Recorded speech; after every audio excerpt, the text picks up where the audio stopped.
Welcome to the No Clue Podcast. I'm one of your hosts. I'm Tyler, I'm Mike. and we are back.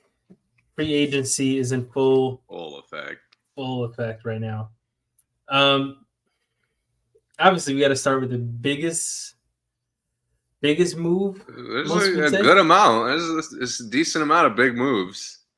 yeah, but Paul George to the 76ers is the Right. move that they have been alluding to for a while, and it finally has happened. So, what's your thoughts? First reactions. It's wild how much the Clippers gave to get Paul George Uh huh. to let him walk 5 years later. Yeah. Yeah. But honestly, it is a good fit. Like just thinking about how it would work, how it could work. Yeah. Uh, PG teaming up with Maxi, who they re-signed for the future. Hmm. Embiid, who's likely not going anywhere, especially now that the front office is showing the aggression to go after the championship. Yeah. Yep. This to me is as legitimate a co-star as you could give Embiid. Yeah. And to me, they're a championship contender officially. Yeah. What are Yeah. your thoughts? Um, I'm not as positive about the fit, but I mean, on paper, you just can't deny that they're a championship level team. Paul George is one of the best complementary players of our lifetimes.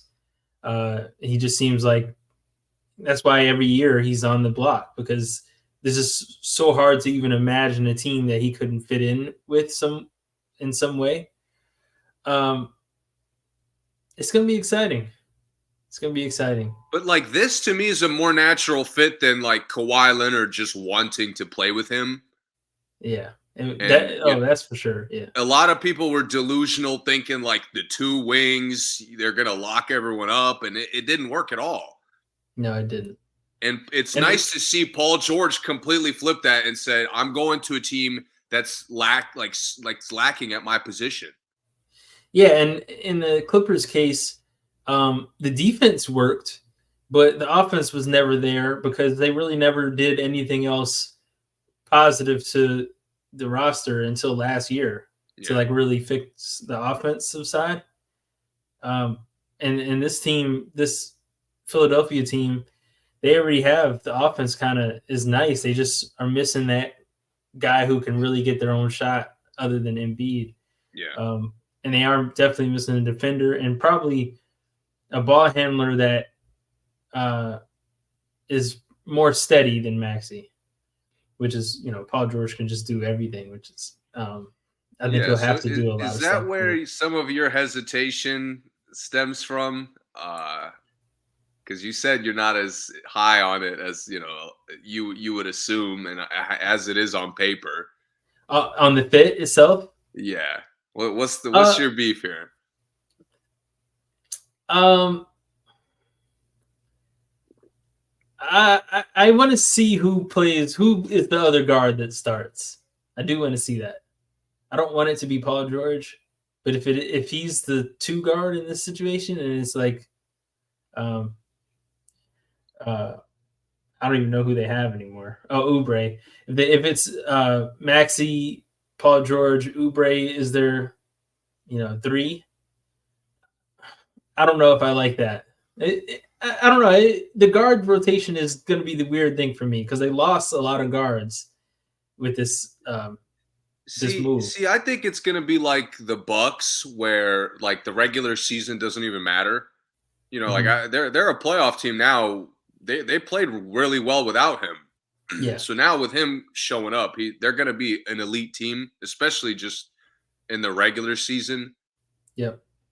I worry in the playoffs, specifically the moments we've been critical of, where Yeah. it's Maxi not kind of making the right decisions.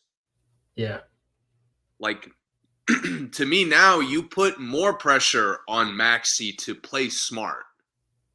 Mm-hmm.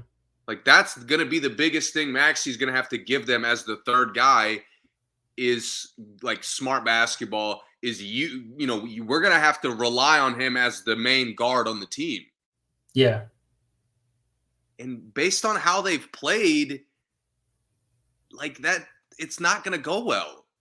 Yeah. Even if Maxey gets better. Yeah. So you're saying exactly how I felt. And I'm not like, when I say I'm not big on the fit, I think that it's going to be really good basketball. To your point, regular season is probably going to be really fun and they're going to beat the crap out of teams.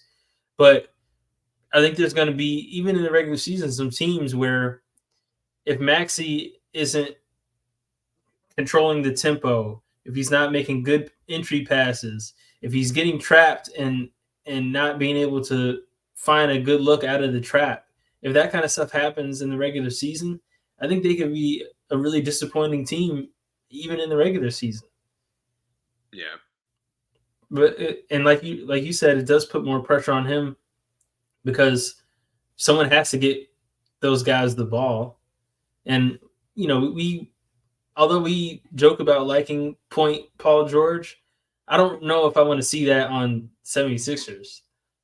I don't want him to have to control the game so much, especially at this point of his career. He should be beyond that. That's the weird thing. Like, again, on paper, Paul George is such a good basketball player that anywhere he would have went, it would have been a good fit. Mm-hmm. Like, there's literally not a team he could have gone where it's like, oh, he wouldn't fit. Like, that's not possible. Right. But what Philly actually lacked this past year, he really doesn't give them any of that. Right. Like, I don't trust all the possessions that Philly didn't execute against New York. I don't really trust Paul George to help that. Right. And now the Knicks got 6 guys who could guard Paul George. Right. Obviously, you're gonna ask Paul George to be a complete two-way player against Boston. He's gonna have to match up with Jimmy Butler potentially, Giannis potentially. Yeah. It's weird to me. Like, on paper, this looks like such a good fit, but you're putting so much pressure on Maxey and PG to be better than they've ever been. Yeah. Like, that's the part that makes me nervous. I haven't even mentioned health. Health is obviously going to be a question with PG and Embiid. Well, only those two put pressure on each other, because like if this was a different situation, even if it wasn't Maxey, if it was like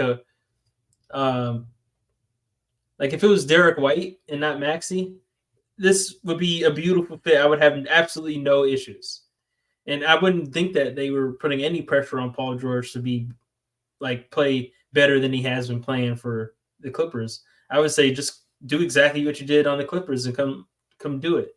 But Maxey's issues are similar to the same issues that the Clippers had, which is why it's not going to be why we're having this conversation, why it might be a little bit weird for Paul George, because the Clippers' issues at the guard spot for the last 4 years, the guards are out of control. We can't get good passes. No one's controlling the tempo.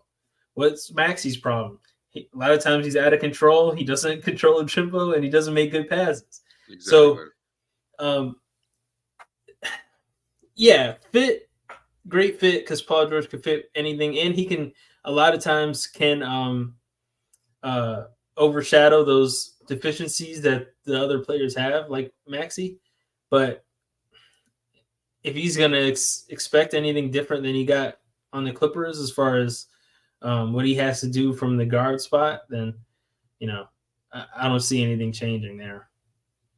To me, I think Embiid has to take a lot more command, and really dictate that they play through him first and foremost. Because I think that's part of the problem is Embiid kind of lets Maxey cook, and a lot of the time that's a good thing.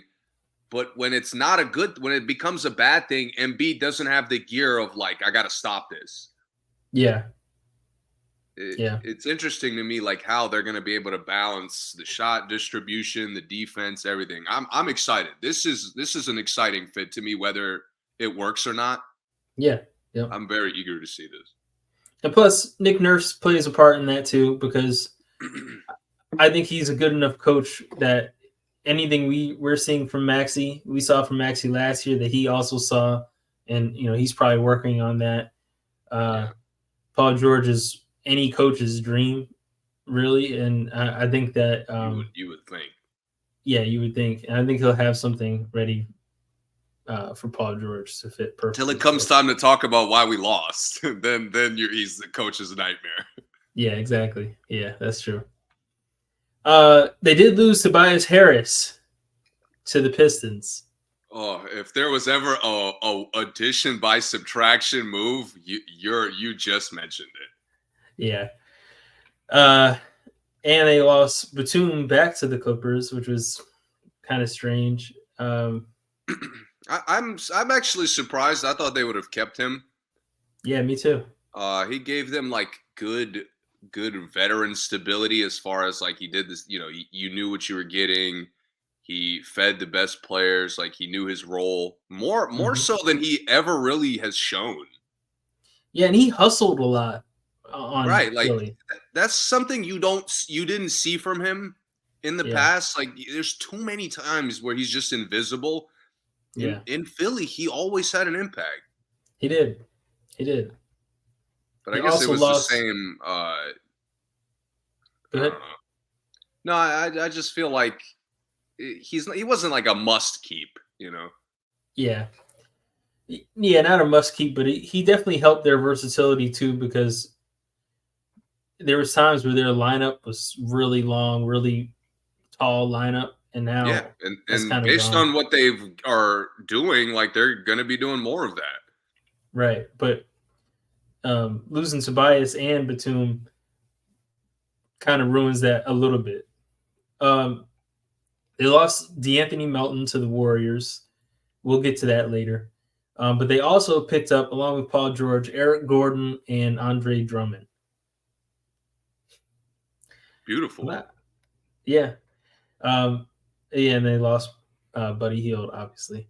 So they replaced Buddy Hield with Eric Gordon, get Andre Drummond for the bench.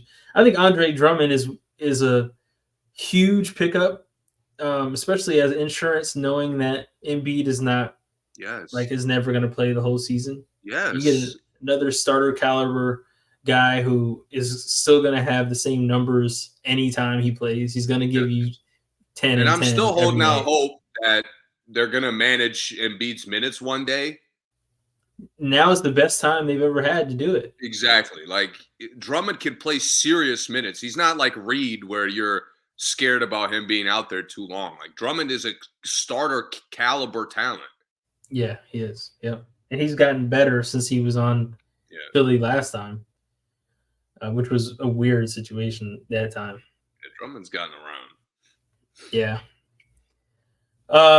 That is it for Philly, I think.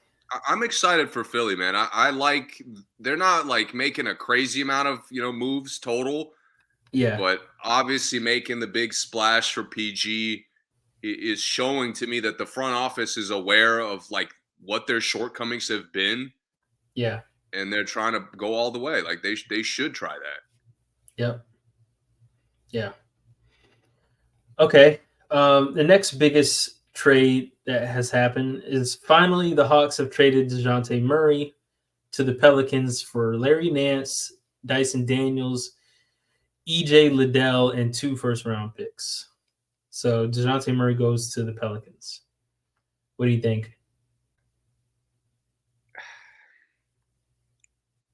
For who first? Who do you want to talk about first in this?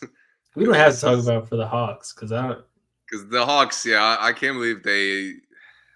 It sounds bad, but they got nothing essentially for. I know this is a straight fleece, in my opinion. Of all the teams to pick up like random good depth, but like without the direction for it, like Atlanta is packed with depth and they have no direction for all of it. And they add more depth with more with just still the same lack of direction. It's infuriating. Yeah. Larry Nance does nothing to your play style as a franchise. Dyson Daniels does nothing to your play style. I don't know if I've ever even seen EJ Liddell play. No disrespect, but I don't think I've ever even seen him play. And then the 2 first round picks. Trey will pass him the ball, but like it won't matter. I know. And the 2 first round picks, I don't know if they're Pelicans picks, but if they're Pelicans picks, the Pelicans are going to be good, obviously. Right. I don't know what you like. I'm not sure whose picks they are because I know the Pelicans had a bunch of other teams' picks at one point. So I mean, as far as picks, I guess I could give Atlanta a little credit. They have like a weird 50-50 track record with drafting. Like sometimes they get a good pick later, sometimes they get an awful pick. Like you can't really predict with their picks. yeah. But to not get like any serious depth, like, and I mean like meaningful improves your team depth, not just fill what you have. Yeah. This is just sad. I mean, I think I would have rather just take 3 first round picks than Larry Nance, Dyson Daniels, and EJ Liddell. I mean, I like Larry Nance, but yeah, I'm with you. I mean, Larry Nance and Trey is going to be just fine. This could be awesome. He's perfect, a perfect Trey teammate. He's going to be awesome. This could be Larry Nance's best year, easily. Yeah, it could. Yeah. I mean, health has been his biggest, thing that stopped him. But if he's healthy this year, the lobs, the assists, the shot attempts, yeah, like similar to what Obi did in Indiana, like he could have that kind of arc. Yeah, he could. But the only reason why I said I'd rather just have 3 picks is because, like, yeah. Are we trying to win? We've gotten stuck on Atlanta already too long. They're not significant. For the Pelicans, like I said, this is a complete fleece. This is amazing. They might have the best starting 5 in the league. I don't even know who starts the center for them anymore because they lost Valanciunas, but they're top 4. Yeah. I don't know if I can name a better top 4 right now. It's just they didn't do the one thing they had to do, which is get a new coach. Yeah, it's too late. No. Ask Adrian Griffin if it's too late. Oh no! If they do the like have a cold stretch and fire the coach, it's like you're starting from behind. There's a lot of free coaches right now. There are, and Willie should be one of them. I'm not too worried about that because I don't think they'll have a problem firing Willie in the middle of the season if they want to. The problem is he is good enough to get to the playoffs. But I don't trust. Like I don't have no idea which direction they would go if they fire him. And yeah, the Pelicans are gonna be again like easy regular season wins. Yeah. But this is a team that quit in the playoffs essentially. Mm-hmm. They have no leadership, and Dejounte Murray doesn't exactly bring in leadership. No, that's a fact. He does not bring in. He kind of just jumps onto whatever you got. Yeah. So like who was a disgusting guard we watched in the playoffs? CJ. Like CJ was as disgusting as essentially any other guard that was in the playoffs. He might have been the worst guard in the playoffs. He might have, Garland competed, but yeah, that's fair. Yeah. And you add Dejounte to that. Now it's 2 guys, neither of which I want to play the 1. That's true. And I like Dejounte at the 1 though, but I understand. I can live with him playing it, especially because he's more 2-way. But both of them get in this they don't play the 1 well. Yeah. Like they don't have a good feel for distributing, shooting, like the balance between the 2, getting others involved. Like they don't do any of those things enough. Mm-hmm. And you just combine it, and all I can picture is like Bradley Beal and Devin Booker, where it's like alongside KD, they look stupid because they do the same shit. I'm zagging on this one because I think this is going to be really good. That's fair. And I don't think Dejounte Murray. I think he's a good point guard, but he just hasn't had the chance to really show it lately, at least, especially not in Atlanta, because there was just a much better point guard on the team. So, like in comparison, Trey's always So going to so when you look better. say that, you mean like what he looked like on the Spurs? Yeah, but the Spurs were terrible. But like that was the example where you were believing that Dejounte is a good point guard. No. Well, not like how he played on the Spurs, but the things, certain things he did for the Spurs, and even when Trey was out for the Hawks, that I thought was good. But he just hasn't had any talent around him before, ever. Even on the Hawks, when Trey was out, who was the next best player? Bogdanovich? Somebody who wouldn't even like play on this Pelicans team. Yeah. No. The talent is much better. I'm with you on that. But I'm saying that to say I think that he has an opportunity now where when he drives, there's going to be someone open that can score. Every pick and roll he has now, there's going to be someone who can score, who can catch a lob, who can get him open. I think he's someone who does manage tempo really well. Like when it's time to play fast, he can play fast. When it's time to slow it down, he can slow it down. I think that's something the Pelicans have been desperately looking for. Now, if he's like a good pass and like go run a play kind of person, I'm not really sure if he's that. But I don't really know if the Pelicans plan on doing that or even need to do that with the talent they have. At least, like I said, at least they're starting five. You're right on I'm completely with you that the Pelicans are so much, just as a roster, they're much more ready to actually contend. Yeah. Like just where they are as a team is closer to a championship than Atlanta for sure. Mm-hmm. But it's the same. You're going through the same like idea that we had when he came to the Hawks, where he's coming in. He's again, the Hawks aren't as good as the Pelicans, but that as like just take the teams aside. The fact is that Dejounte did not consistently do anything to help the Hawks win. Okay. Like he didn't. He's supposed to come in as an elite defender. He regressed. He came in as an elite playmaker. He regressed. Came in as a high-level scorer. He got better at scoring, but like ruined his shot selection. So I don't really know how to give credit to him. He got better at scoring, but it was almost like in spite of Trey sometimes, which isn't a good team. So that's my thing mentality. Is he's coming up to the Pelicans, and they're gonna need like specific things from him, right? Like he's gonna have to be consistent at like guard things, some role player things he's gonna have to do all the time, like defend, match up, get guys involved. And I don't trust him to do that. I don't think he'll have to be consistent at those things. Only because all the other guys like make up for stuff sometimes. And I mean, for better or worse, this whole team, everyone on this team is inconsistent. Zion, Ingram, CJ, Dejounte, all those guys are inconsistent. But that bothers me that you're adding a fourth guy that's like just like the other three guys. I don't think he's just like them, though. You can make a case he's better, but it's the same. I have the same doubt where he's liable not to play his best.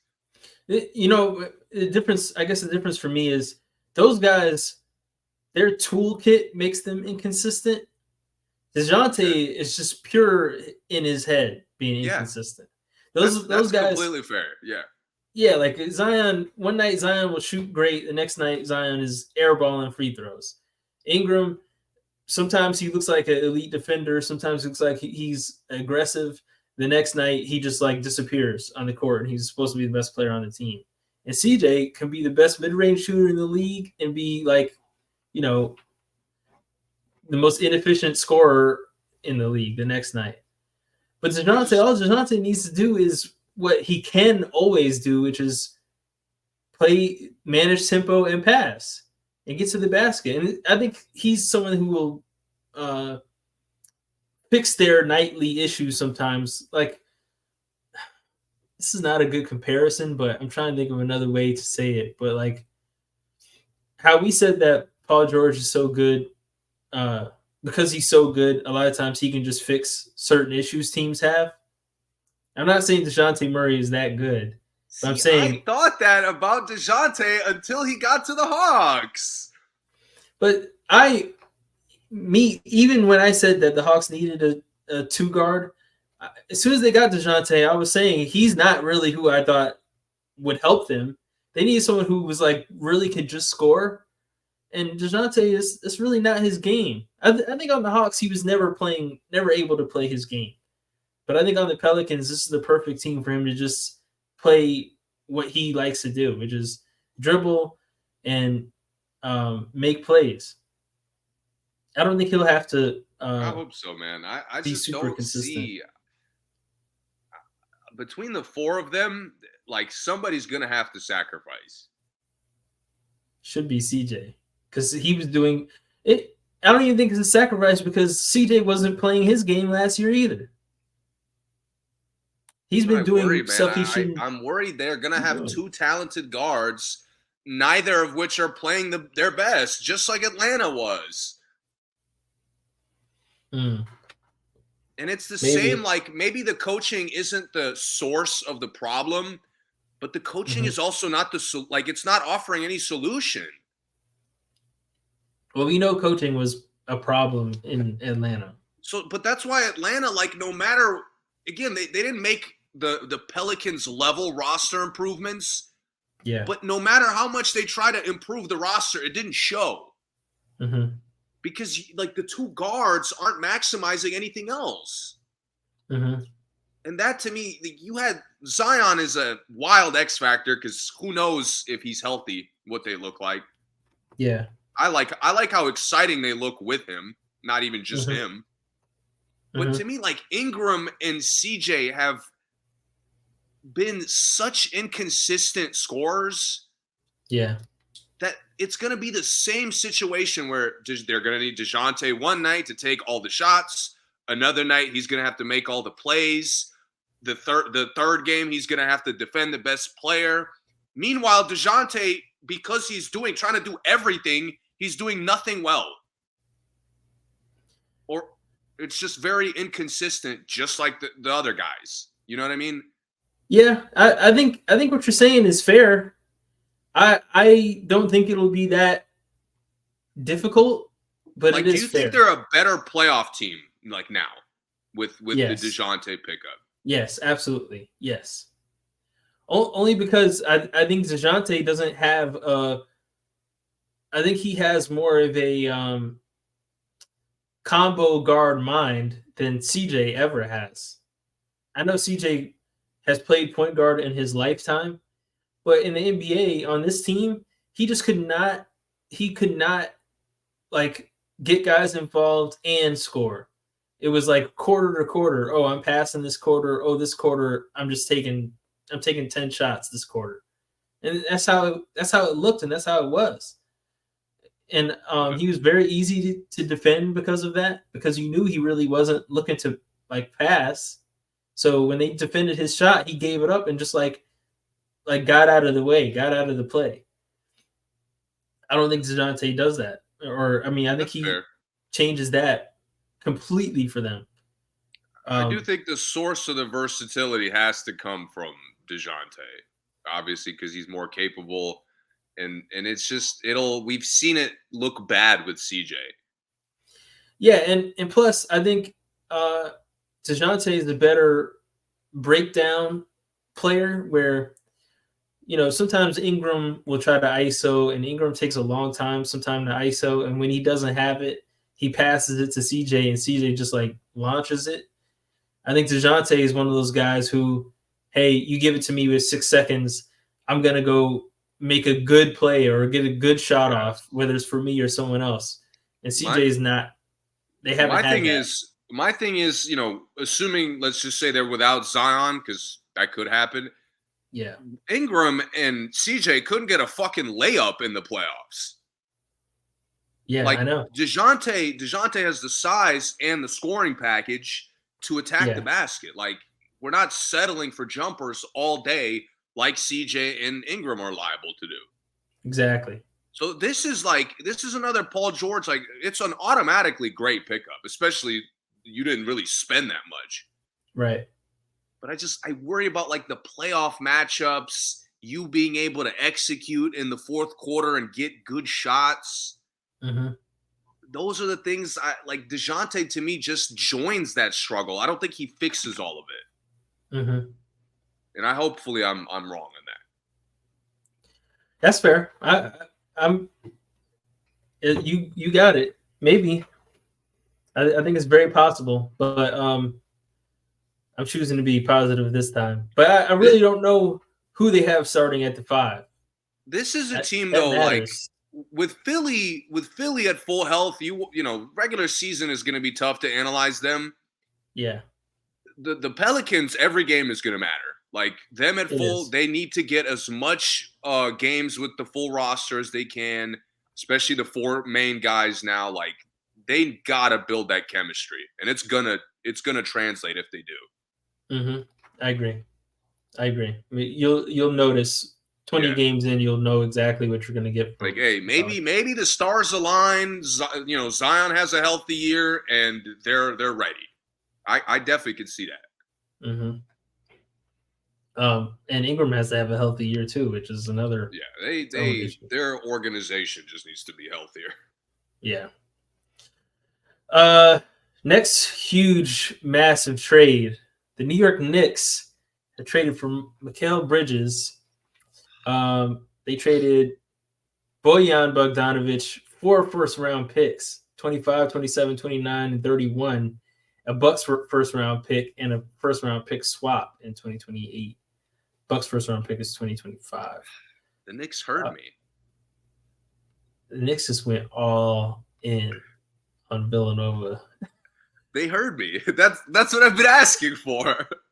Yeah, I love it. I mean, I was joking. I did not actually think they needed to add Bridges. Like, to me, the 3 guys they already had were good enough.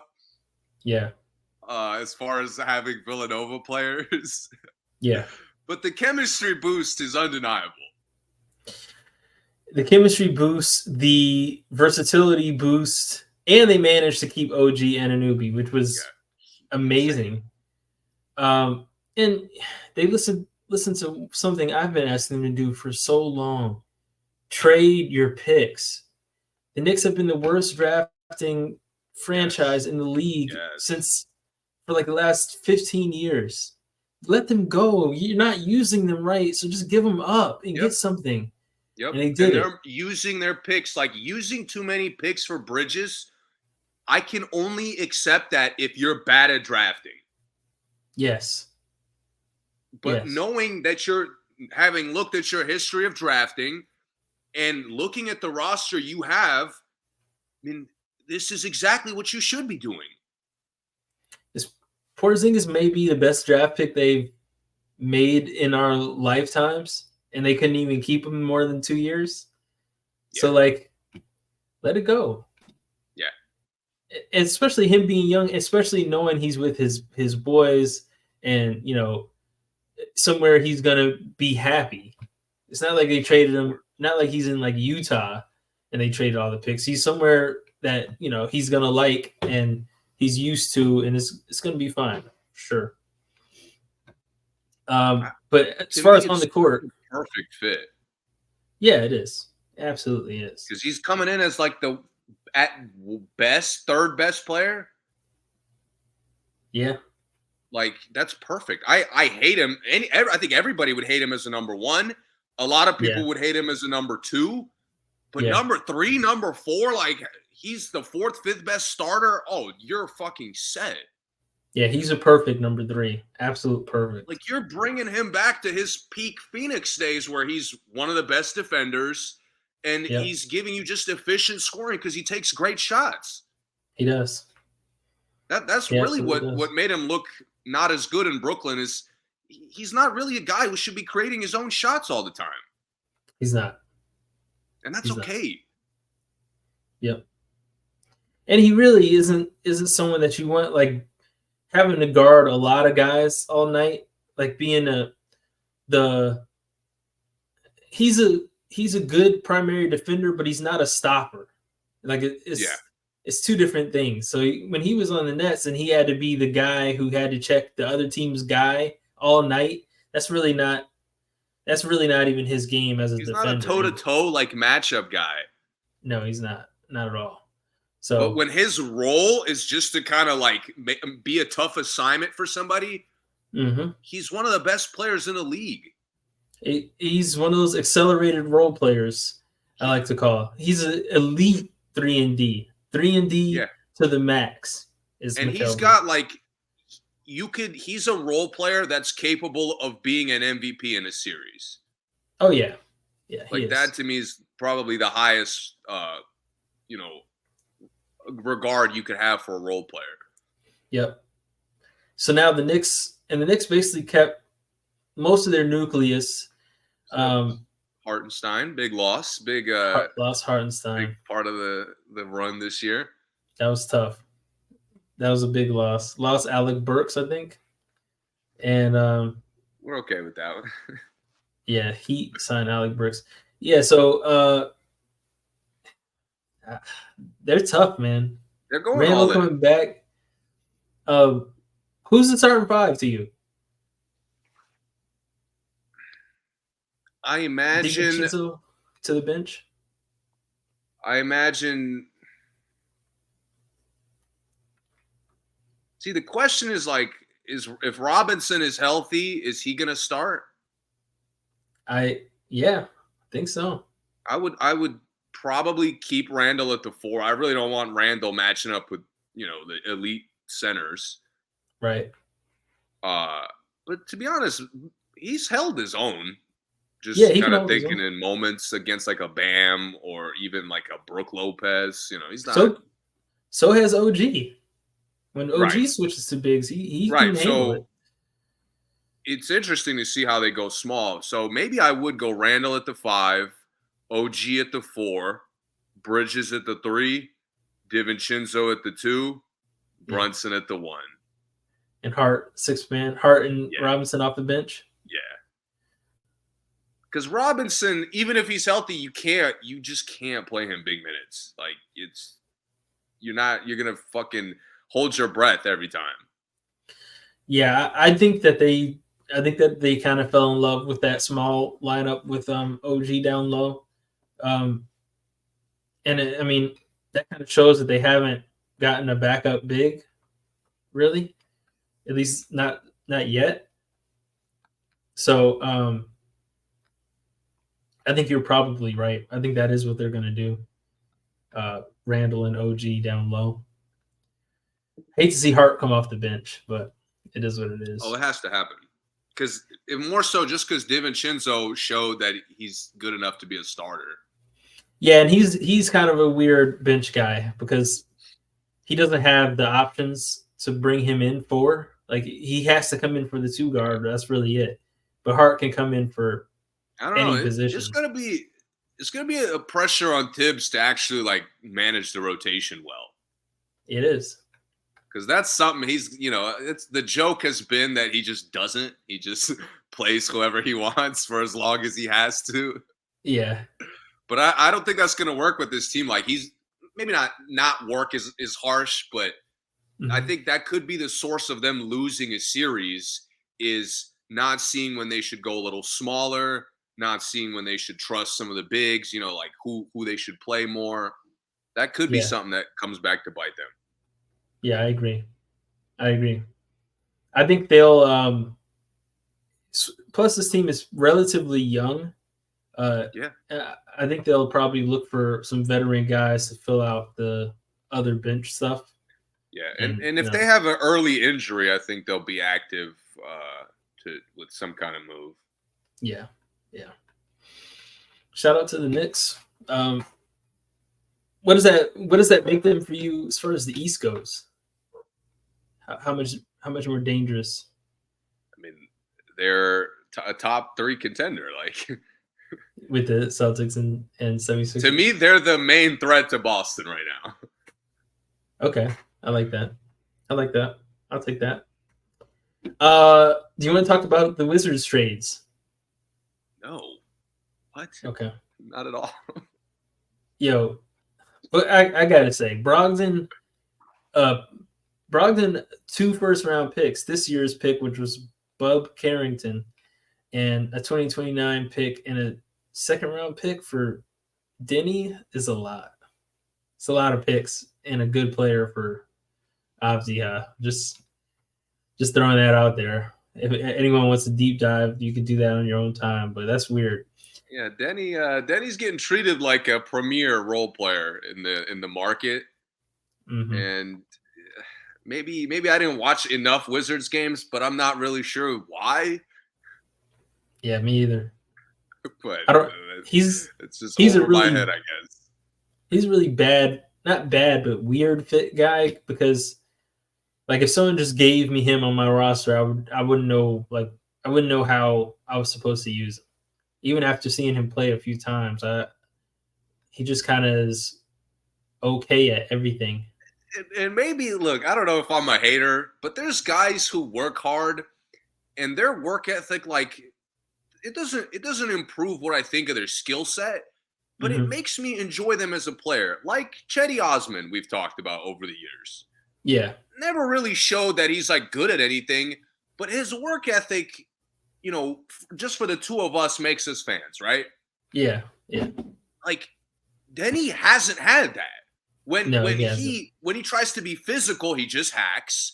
When he tries to Yeah, shoot more, he takes disgusting shots. Like he gets mad at better teammates for not passing him the ball. yeah, So I don't really see like what is there to be excited about? yeah. I don't know. I don't know. I mean, maybe they just Maybe traded I'm him a to hater. unload Maybe him. again, I'll take the hater label for that one. And maybe they traded him just to unload him. I don't And he know. could, sometimes it changes scenery, different coach, different area, different shots. It might be what he needs. Yeah. Yep. Okay. Now it hurts to even think about this.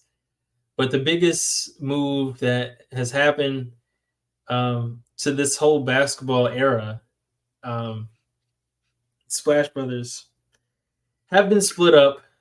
Klay Uh, Thompson is now a Dallas Maverick, and the Warriors got nothing from it. I mean, I guess Nothing. some second round picks. If I asked you, what was it, 4 years ago, like the core is breaking up, and the Yeah. at the time it was like there 5, 6 guys that were just so good. Yeah. Just to make sure we're on the same page. Steph being number one, but then Clay, Wiggins, Iguodala, Draymond, and Looney, Yeah. and I'm missing Poole, I guess. So 7 at the time. Right. Yeah. You knew like Iguodala was first, Looney would probably be second, whatever. Did you think the last guy to survive besides Steph would be Draymond? Um. So that's a loaded question Okay. because if you're asking me based off their value, I would have said yes because I don't know who really would want Draymond. But if you're asking me based off their loyalty to the team, then I definitely would have. I definitely would not have thought it would be Draymond. Does that make sense? Yeah, that's what makes Yeah. this so like silly almost. Yeah, because like I knew Draymond's market has never been that great. Because I even remember the few years they were like, "Oh, Detroit's he's gonna go to Detroit because he's from Michigan and they're gonna take him." And Detroit was like, "No, no, no, It takes thanks." a lot for Detroit's overpaying bums to get buckets for them next year. Yeah, So when exactly. Detroit is saying no, you have a problem. Yeah, so as far as market goes, I never thought, I definitely thought Draymond would still be there, but as far as loyalty to the team, man, Clay, can't believe it. But it is what it is. That's how the Yeah. money goes. It is a money Yeah. game. It is a business at the end of the day. Clay's been Clay's been in a weird spot. over there. Mm-hmm. And I wonder how much of this, like, because he's been frustrated for the last couple years. Yeah. Um, and some of that obviously is him not playing, as well as he used to. But some of it seemed to be from things Steve Kerr was doing. Mm-hmm. And I wonder, like, we've complained over the years how Steve has been slow to trust the young guys. Yeah. And at a certain point, it hasn't even been slow. He just hasn't. Like, he's just stubbornly chosen not to. Yeah. But to me, the one area where he did, like, to a fault, was benching Klay. Mm-hmm. And it was always, there was never an attempt to, like, help him play better. Right. It was like Klay is the guy who we're going to use to, like, start subbing in the young guys more. Mm-hmm. You see what I'm saying? So I wonder, like, what has been his perspective with the frustration? Kerr has this arrogance that he like knows how to unlock guys. And now he always has had the arrogance. Mm-hmm. And now we're seeing last 3 or 4 years that is just completely false because they couldn't figure out Oubre, who I thought was an easy unlock guy. Couldn't figure it out. They're the only ones, by the way. Oubre's been great everywhere else. Everywhere. Literally. Everywhere. And he was just like really good right before he came there. So it looked like it was going to be great. And he was absolutely terrible on the Warriors. I mean, I think most people even forget he was even on the team. He was so bad. Yeah. Like, they're just like, oh, I forgot. Like, he just had a missing year. They thought he was overseas for a year. No, he was just sucking on the Warriors. Yeah. The D'Angelo Russell situation, I don't think that was ever something he was like planning on doing. But I was gonna say someone else big. Obviously the Kuminga situation. He thought he knew how to like motivate Kuminga. No, they had to basically have a public fight about it, like back and forth with the media about it for him to realize that Kuminga should be one of the best players on this team. Oh, DiVincenzo. They tried DiVincenzo for a year. He could never figure out like what DiVincenzo's role was supposed to be, and then he goes to the Knicks and he's like the second best shooter in the league. And Tibbs is not exactly like putting him in winning positions. No, he's just letting him play his game. Thank you. Like it's that simple, and for some reason on the Warriors, it's not. And now with Wiggins had one good year, and I understand Wiggins is going through some family issues, family health issues. I get how that could weigh on you, but Wiggins is not. I mean, he's not helping them. Did they sign him yet? Wiggins? Yeah. I think he's signed. They're trying to trade him, right? Are they still doing the whole like keep him from Canada thing? Yeah. They couldn't do that if he was unrestricted. So I don't know, man. RJ Barrett said it was a team thing. Like he was like Wiggins was training, ready to go. We were talking to him like he was ready to go, and then a couple days before, the team was like he's not playing. Yeah. No, I'm saying they are still doing that, but they couldn't have done that if he wasn't like signed long term. But my point is like, what are we fucking doing? Like, what's the struggle here? Trying to trade him, I guess. I mean, he was in the package for Paul George. We already waited and let Wiggins' play ruin his value the last 2 years. Right, and that was something Kerr acted like he was going to figure it out with Wiggins, and he just hasn't. You remember his best game of the season was right before the deadline. Yeah. Come on, Steve. What are we doing? We're seeing he doesn't have that power that he thought he did. And now with Klay, I don't even think that I don't think it had anything to do with trusting the young guys. I think it was more of let's see if this will get Klay back on track. If this will motivate Klay. He's trying all these things, and it doesn't seem like there's any actual communication going on there. Even lately with the other guys, it seems like Kerr is kind of more distant from them than he used to be. At I least the mean, first year. the Moses Moody situation was like as blatant an example of this as we've seen, Yes. where the Yeah. guy literally validated him on the court. Like, you should play me. I'm helping us literally win. And Yep. Steve said, nope. Yeah. And then immediately, actually, I was wrong. I should have trusted you. Like, you lost me, bro. Like, it's too late now. You clearly don't have the power, like you said.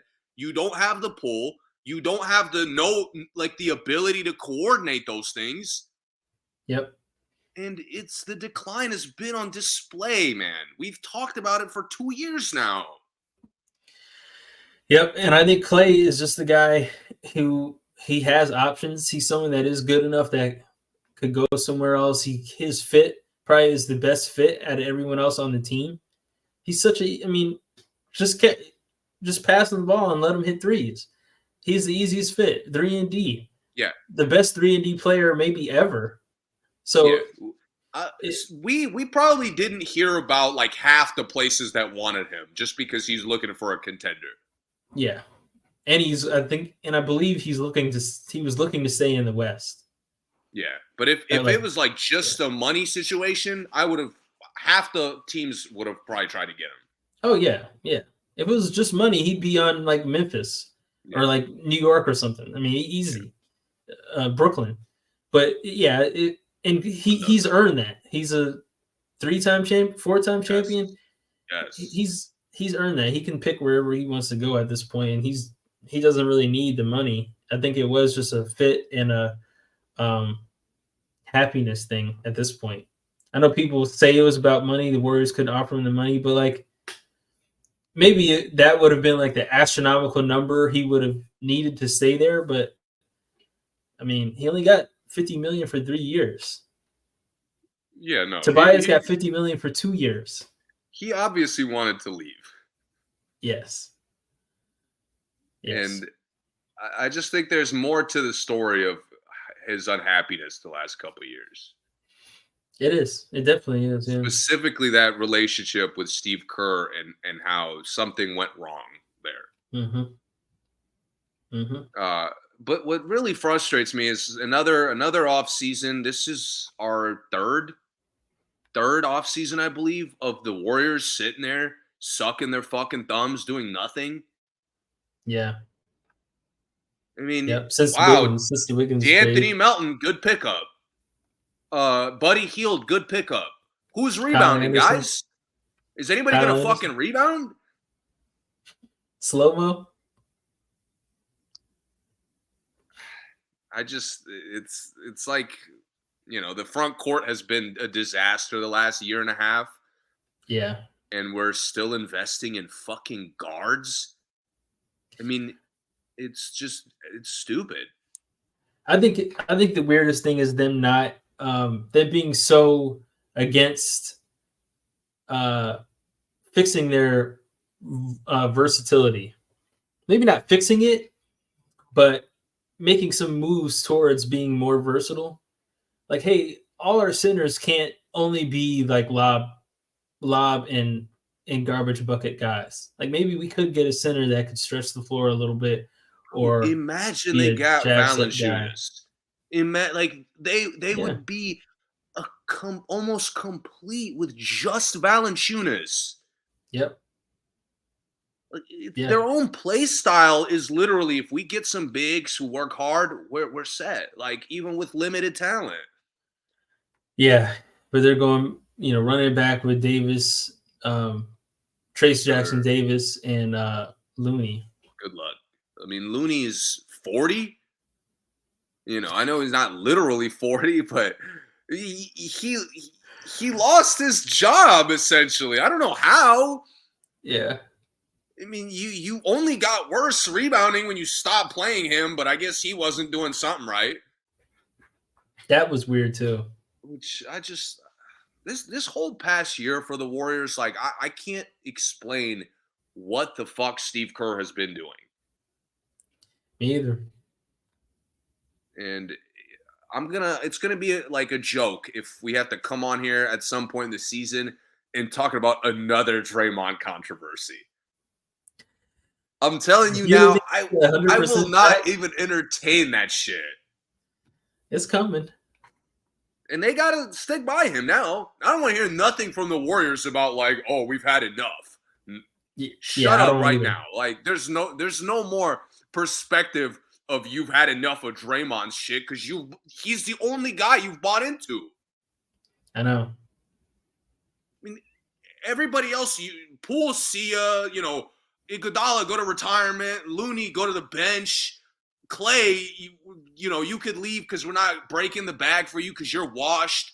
But Draymond, yeah, keep the leadership coming. I wonder if they had traded Draymond instead of Jordan Poole. Like, I'm fascinated by that. I wish we could see that timeline. yeah, I want to see that. I want Doctor Strange to open that up for me. I want to see that because I wonder what the team would be if any of the guys would still be there. Like, what would be going on? So, Because it's interesting. The Warriors handled the Draymond Poole situation in every wrong way. Like, even how I they agree. anticipated it working out in hindsight was wrong. I know. Like, Draymond didn't learn. He didn't become a better leader. He didn't become more mature. And, Poole also fucking fell off a cliff leaving. Yeah. So it was like such an all-around lose-lose. And the absolute, I mean, those are bad, but the worst part is they traded Poole for Chris Paul, who they really couldn't even use, who was like a complete waste of a trade. Why would you trade someone for someone that you can't even put in the game?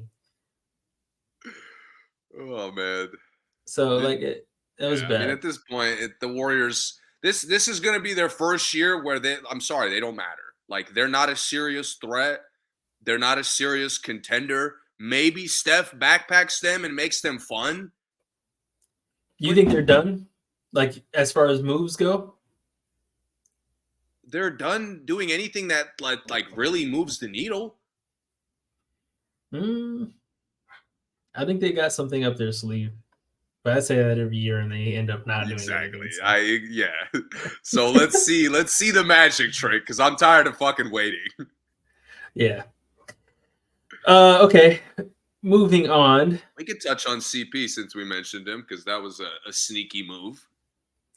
Yeah, Chris Paul, Warriors waived him, and then he signed with the Spurs like 2 hours later, which was kind of crazy.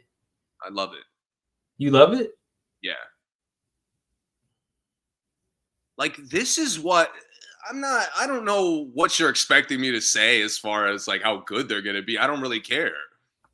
Yeah. But like, this is what aging former superstars should do. These are the kinds of teams that like Chris Paul, who's a year away from retirement, should look to join. Mm-hmm.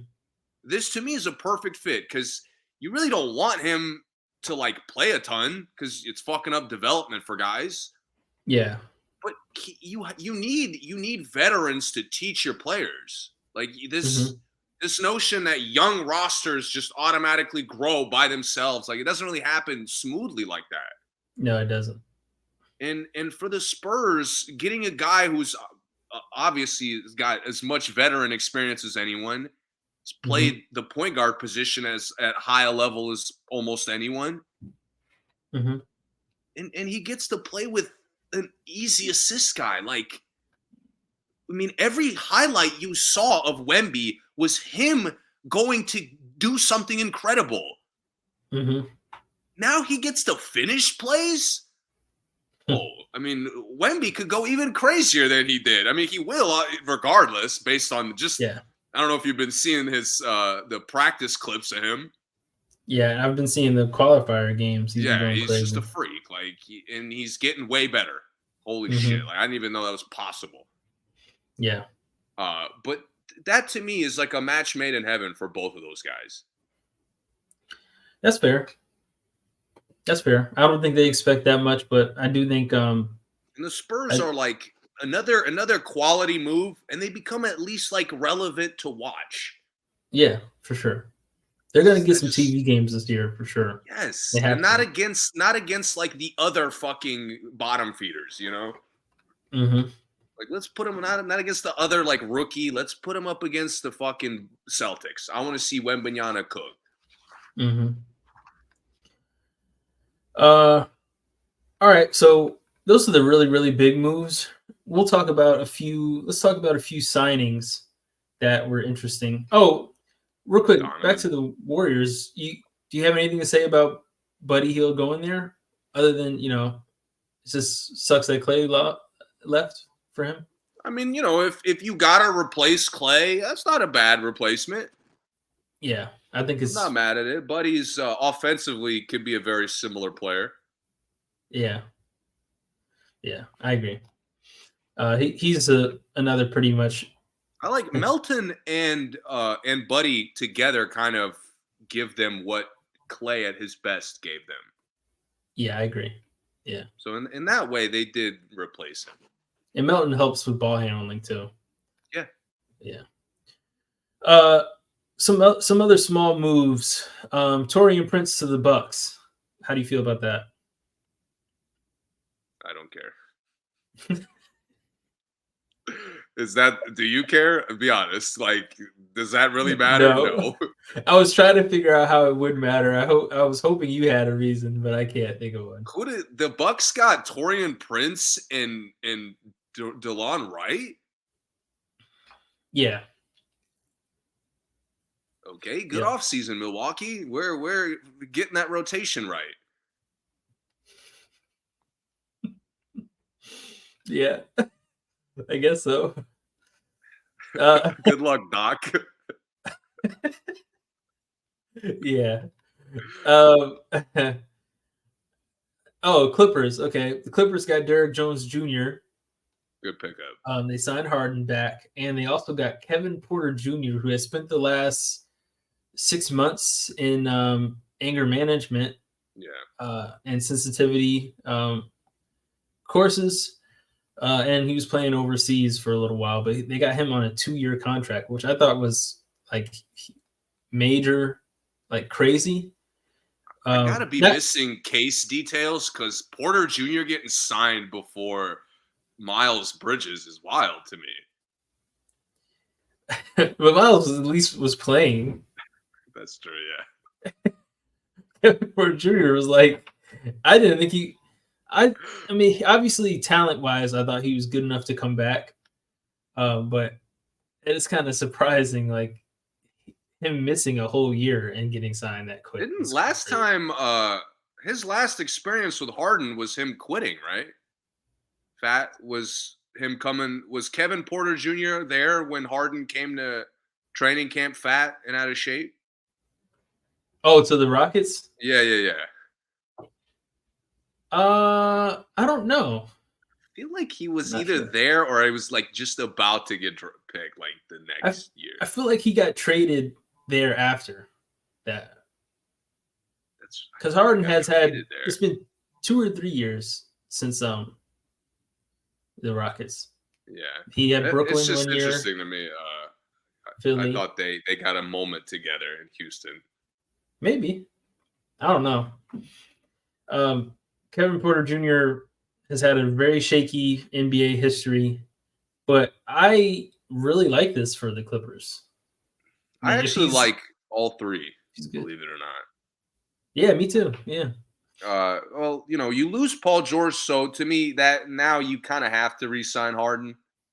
Mm-hmm. Um, and Derrick Jones is obviously coming off his best year, so he's a good pickup.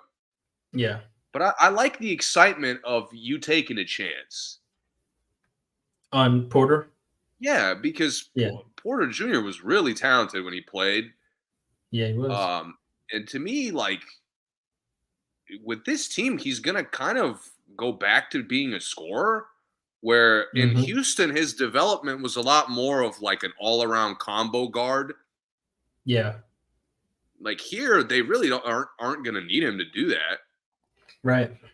So I'm interested. I could definitely see him, you know, maybe a shot in the dark. He's a 6-man contender if he's obviously got everything figured out and he's locked in. Yeah, I agree. I agree with all of it. Uh, I'm curious to see how they use him because, to your point, the point guard thing might not have been working for him. But on this team, I feel like It's also, you got to remember that when he was playing in Houston, they were a joke. yeah, they were. Yeah, Like there was until the year he left, then yeah, they but like it's actually have promise. it's hard to like really gauge his trajectory just off of that first quality year. Yeah. Because it's randomly just kind of offset. But I'm not I'm not giving up on him as a potential point guard. Hmm. But on this team, I just don't think he needs to develop that. Well, yeah, I don't think so either. And that's why I'm curious to see how they use him. Will they use him as a backup point guard and expect him to develop that? Or are they going to use him as this high tempo, aggressive scorer that could just do that, just score on nice levels and maybe make a nice pass here and there? Or is he going to really have to control what they're doing on the court? Yeah. Which with Ty Lue is just always kind of up in the air because he really doesn't seem like he has that much strategy most of the time. They also got Batum back, which was Right. also kind of wild. So with Derrick Jones, they're going to have really tall lineups out there. And I wonder if does Kevin Porter Jr. slide into the two in that tall lineup, or will he be at the one with the tall bench lineup, and then Harden come back in as when the starters come out? So See, all I ask of Ty Lue is that this team should look good. mhm. Not, I don't really take them seriously as a contender, but they're Mhm. just losing Paul George and replacing him kind of when you put all their moves together. Yeah, Like you shouldn't regress. I agree. And I hate how safe Ty Lue's job is because if they find a way to regress, like that contract extension should be bullshit. That's another funny thing about Paul George is that as good as he is, he replaceable isn't the word, but you don't notice really what you lose without him, to me, other than like knowing that you lost your best player or like And your I see second what best you player. mean. As far as what happens on the court, because he fits into what everyone else is doing anyway, you don't really notice it play wise. Uh, I'm I happy think I he's think in gone. this, huh? This needed the Paul George splitting from LA needed to happen. It definitely did. And I was at the point like for a while it was just Paul George needs to get out of there. Yeah, But it got to a point where Paul George was like, as much of the problem as Kawhi a lot of the time. yeah, And his lack of assertiveness just really hurt the Clippers on so it many did. occasions. It did. And I think that this team now, seeing depending on what they do with Westbrook, which they have already kind of announced that he's not going to be there. Doesn't seem like I there's think been it's reports that he was unhappy. okay. Yeah, well, either way, I think that's going to be interesting to see if they get anything for him, what they get, and uh, what that does to them on the court as well. Let's See, see. I'm not really interested in Russ. Like, do you think he helps somebody win a championship? Oh, I'm not interested in what he does. I'm interested in what they get for him. Ah, But as far as him, no, I just no. don't think he's a good fit. Like, he's actually the opposite of a lot of the like Bridges and PG, where Russ is kind of a bad fit everywhere at this point. Yeah, unless I think there's some teams that need what Russ does, but um, it's the risk of one his attitude, and two the turnovers that he brings with what he does, and whether he's gonna just want to stick to that role or not is the other issue. Because That's he's been off the bench for 2 years now, kind And of he on looks and off. okay, but there's all these weird stories of him actually hating it, or like him, not wanting to come out at the end. Like, it just doesn't seem like he's as happy as he's trying to make it seem. Yeah, I can't name 4 teams that he would go start on. I don't know if I can name 2. I mean, Damn. seriously, like Who's the guard I'm thinking of? Like, he doesn't help Charlotte, like Reggie Jackson going to Charlotte. Like, that's a cool move. Russ can't do that. I mean, is LaMelo coming back? Yeah. Then no, he's not going to help them. All right, fair. I guess fair. Yeah, no. But I think there's some teams that bench-wise he could help. I know this is going to sound crazy because of the players on there. I think he would be really cool off the bench for Milwaukee. But Russ and Damian on the same team sounds gross. And But I I think disagree.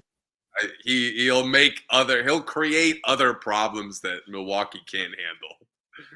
maybe. I think it would be interesting. I think there's a lot of places it would be interesting, but of him A lot off of the the bench. fringe teams, like, he probably wouldn't do this, but I would love him coming off the bench for the Spurs. Like, I think that would Off be the awesome. bench? Yeah, Who's going to he start wouldn't. over him on the Spurs? I don't know. I mean, CP now, but whoever I else would love they him. try at the positions. I would love him off the bench for the Timberwolves. I've been saying I thought they should have got him in the first place, but him off the bench for the Timberwolves would be interesting. At least it would shake up some things for them, add some speed, actually add some like aggression to their bench that has none. Some teams like that. I think he could help a championship team. I really do. I just don't think he'll have the Reunite him with KD and Phoenix. No. I think him and the other 2 guys would be more more volatile than him and KD. That'd be cool. Take KD out, put Russ in there. That'd be cool. Phoenix would be interesting. They'd be terrible. Terrible, but interesting. I don't think Westbrook and Booker could play together. Because as soon as Westbrook misses him one time, like Booker's open and Westbrook misses, doesn't see it, it's a wrap. It's a problem. Yeah. Okay, moving on. Let me ask you this, because I don't know if there's any other ones that we can talk about some of the other Dallas things they did. Oh, got rid of Hardaway Jr. Obviously got rid of. You're forgetting a big re-signing or a big extension. Who's that? Donovan? Yeah. I also didn't want to bring this up, but we should. It's a big deal. Well, the question I was going to ask you probably would have segued into this, but I was going to ask you, is there any teams that you're surprised are not doing anything?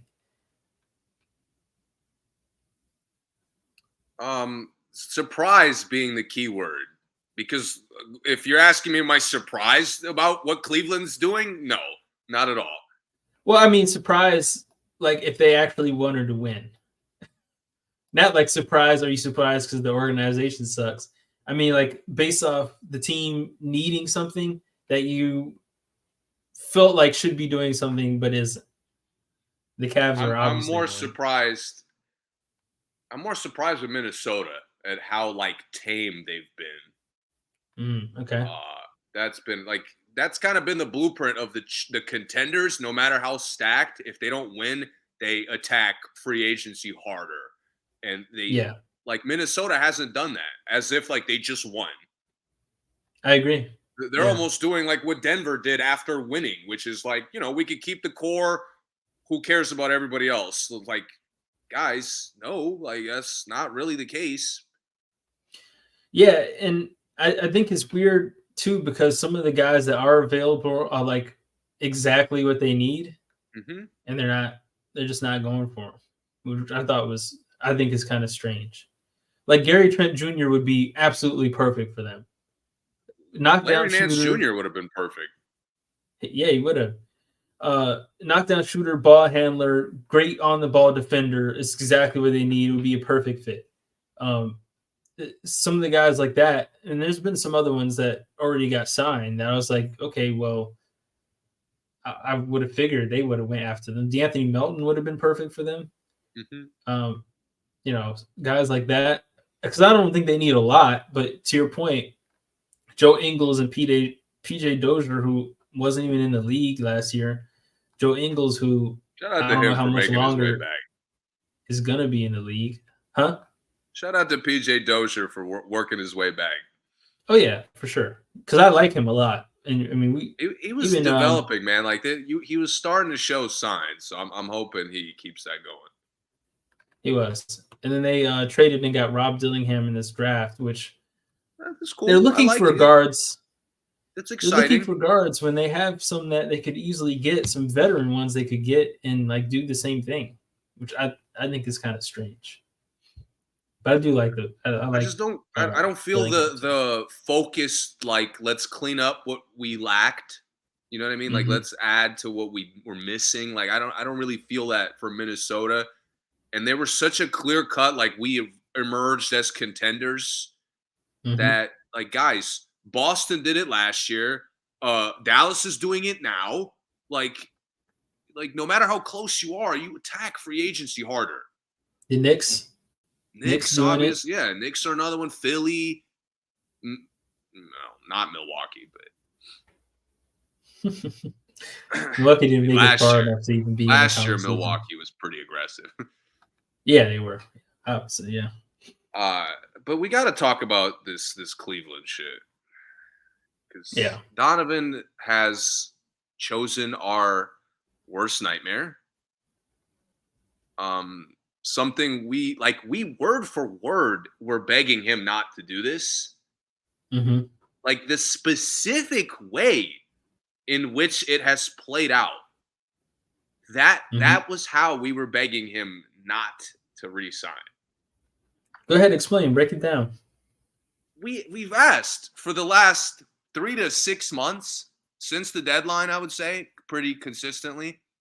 Yeah. Watching them play basketball the second half of the season, I know I've been yelling about it.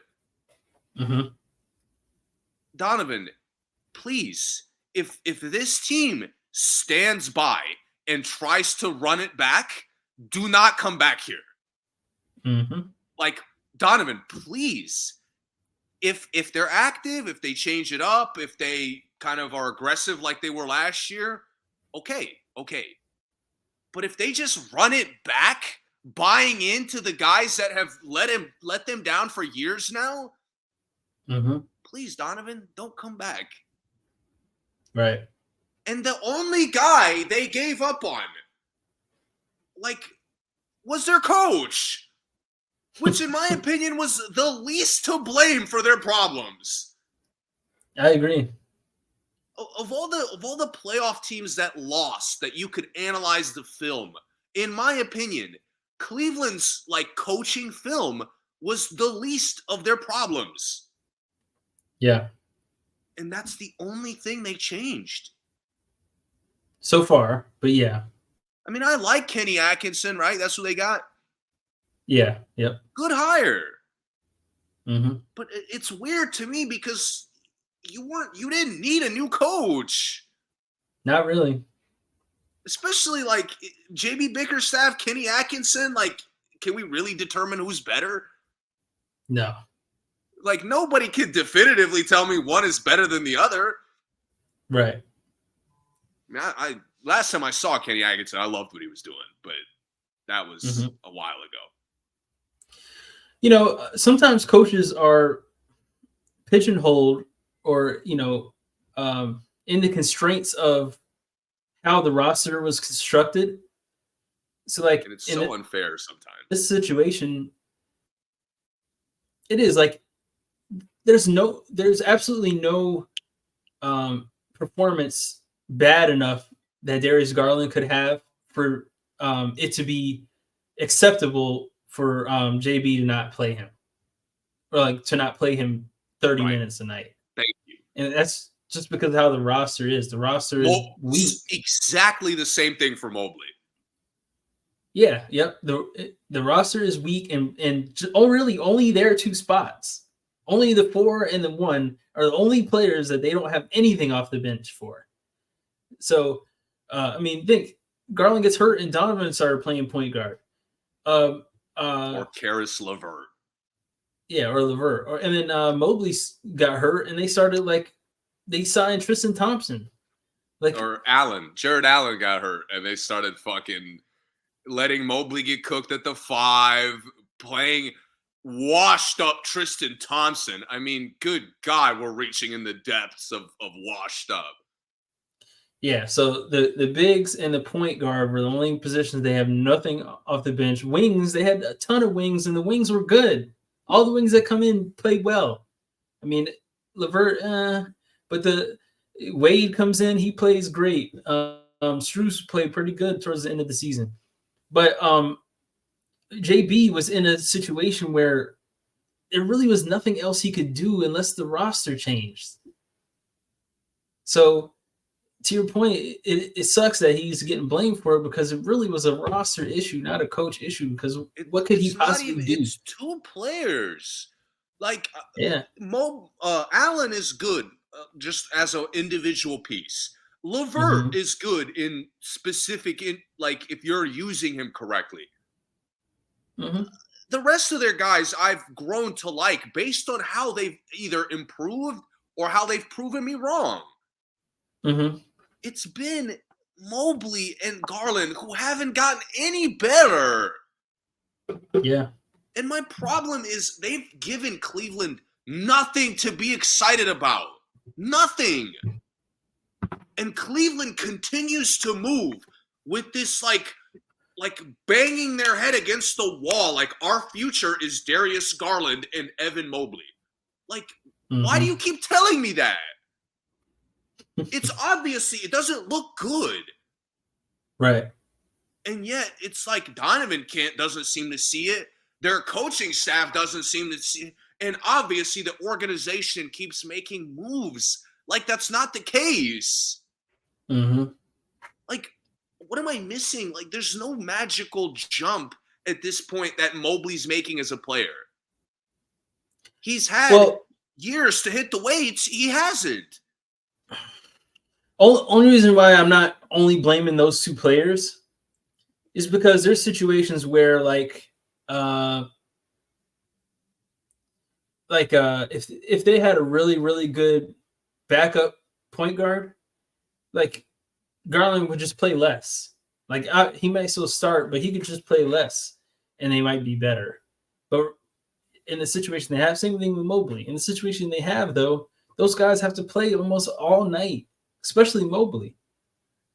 Only reason Garland doesn't have to play all night is because Donovan is so good, and Donovan is that's why Cleveland's front office keeps it functioning as if they didn't watch the basketball. Yeah. That's why, and Donovan's re-signing to the guys that they just extended Garland. Yep. Like, Donovan, your co-stars are going to be maybe better than they were in Utah, but your chemistry's worse. To me, maybe I'm wrong on Garland. Like, maybe there's some path for development as a point guard. But, bro, like, Mobley is who he is. Yeah.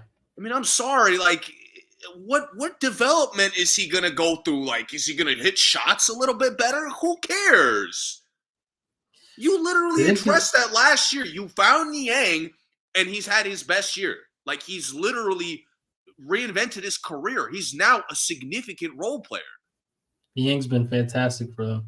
Every fringe role player has given them either what they wanted or even more.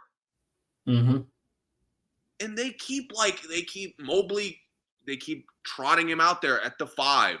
They keep trotting him out there to get all the rebounds. He doesn't do that. They keep trotting him out there to get his 6 fucking blocks. I don't care if he has 100 blocks if he gets scored on 200 times. Like, I'm calling it out as we're watching back-to-back playoff years of him getting cooked by everyone on the court. And he can get blocks and end up with like 4 rebounds in a game, like from the 5. He does it all the time. Yeah, and you already got a center who can't play through bruised ribs. Your other big can't even get stops. And guys are like looking him off. And you're still trying to convince me that there's a development for him? Yeah. That's the only reason I'm upset that Donovan's re-signing. Because, again, to your point, if they just add depth to those positions, I'm okay. And they haven't. And they don't even really seem to be trying to. They have done absolutely no signings, no trades, no nothing. They're running it back. They're, again, like we've been worrying, our biggest nightmare about them has come true. Yep. I mean, literally everybody else. Contract isn't even that crazy. I mean, it's $50 million a year, but it's not like weirdly showing loyalty to them. Yeah, exactly. Donovan, why? Right. He left Utah he literally moved laterally. And he re-signed he wants to keep doing it. Yep. Bro, you should never have to bring your other guard. You know this, you're a guard. If you have to bring your guard in a headlock and help him maintain composure or change how he's playing, come on. Yeah. You got a problem. Yeah. That's a fact. And the fact that Golden State is replaced Klay, the Clippers have replaced PG, and nothing here. Both nicely, by the way. Nicely. Like we mentioned earlier, very collectively, with lesser moves to kind of add it up to the same impact. Yeah. And in Cleveland's sitting there doing the same shit. Yep. Is that the only team you're surprised isn't making moves? Miami, I'm a little surprised by. They picked up Alec Burks. And no, they got they had to re-sign people. Bam, I think they're still working with Kevin Love, right? They got Love. They got him back. Love. By the way, another guy that Cleveland just abandoned. Yeah, and that was bizarre. Still don't understand it. Heat got Thomas Bryant back too. Yeah, Miami's had a weird for off-season life cycle in our podcast time, I feel like. Yeah. Because to your point, similar to what you said about the Warriors, where it's you're saying, magic trick, some up their sleeve. Yeah. Miami has kind of been the same shit, where they keep acting like there's something up Pat Riley's sleeve, and I don't see shit. At a certain point, you got to show me the magic, or I don't believe in it. Okay. Yeah, I understand them more because of how unhealthy they ended the season. But it's only one guy. It's really Hero was unhealthy most of the year. Yeah. It's just I don't like the perspective of the Knicks had injury problems. Philly had injury problems. Yeah. Miami did not. Miami, Jimmy got hurt. He got a bad luck injury right before, the game that was going to send them a little bit further in the playoffs, probably. But I think Miami, I thought they would be a little more excited to change it up. Because this was their first year where our supporting cast could go toe to toe with anybody because we play so hard. No, you can't. The thing the Knicks did this year of Miami's been able to do in the past, it finally stopped. The magic stopped. Hmm. and I thought they would react appropriately. Like, maybe we gotta make the roster a little bit better. We can't just have young guys everywhere. Yeah, I agree. I see where you're coming from. Haywood Highsmith hasn't been signed yet. That's kind of wild. As good as he played for them, If he could but go anywhere else, that would be crazy. That's a good pickup for somebody. it is a good pick of somebody. Uh, I do think the Heat are a good pick for being surprised they're not making moves. I just wonder like what they would do, and another problem with the injuries is that so many of those guys didn't play with Terry Hmm. Rozier. Yeah, yeah, That is really tough to even imagine like what you would need without ever really seeing Rozier and Jimmy and yeah. He had Hero some and injury Bam problems together. as well. He did Yeah. struggle to like keep stay in the lineup just because he was always out. Yeah, those four, you got to see those four at least like 20 games, 20 more games before I think they'll even know what else they need to go with them. Terry, Tyler, Jimmy, and Bam. Um, Yeah, so we'll see. We'll see. I'm kind of surprised Memphis isn't doing anything. interesting. And they're another team that obviously health and